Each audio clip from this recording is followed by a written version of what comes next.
Given the following information for Rosato's Pizza Company, calculate the depreciation expense. We're told that sales are $41,000, our costs are $19,500. The addition to retained earnings is $5,100. We paid $1,500 in dividends, and our interest expense is $4,500 and a tax rate of 35%. We're going to make use of our addition to retained earnings, which we're told is $5,100, and the relationship between our statement of retained earnings and our net income to calculate our depreciation expense. We're going to work backwards up through our income statement. The addition to retained earnings will equal our net income minus dividends, so we can use that relationship to solve for net income. Our net income will equal the $5,100 change in retained earnings plus the $1,500 we paid in dividends. So we have net income of $6,600. Normally, we would calculate our net income of $6,600 by taking our taxable income and multiplying it by 1 minus the tax rate.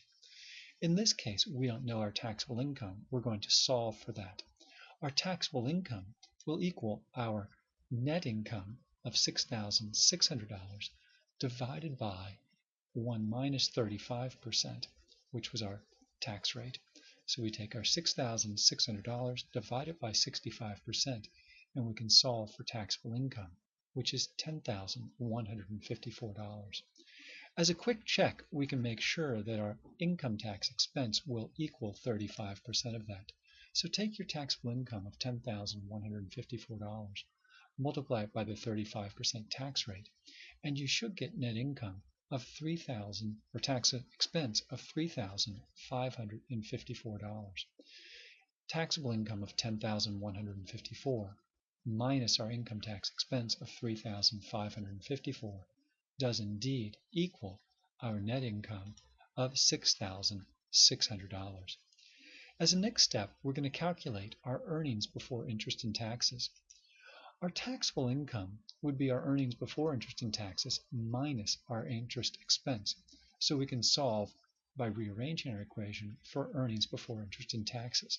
That will simply be equal to our taxable income of $10,154 plus our $4,500 in interest expense. Finally, the last thing we need to solve is our depreciation expense. It's simply the plug. It will be the difference between sales, costs, and our earnings before interest and taxes. So take our $41,000 in sales, subtract our $19,500 in costs, and our $14,654 in earnings before interest and taxes, and we can calculate depreciation expense, which will be $6,846.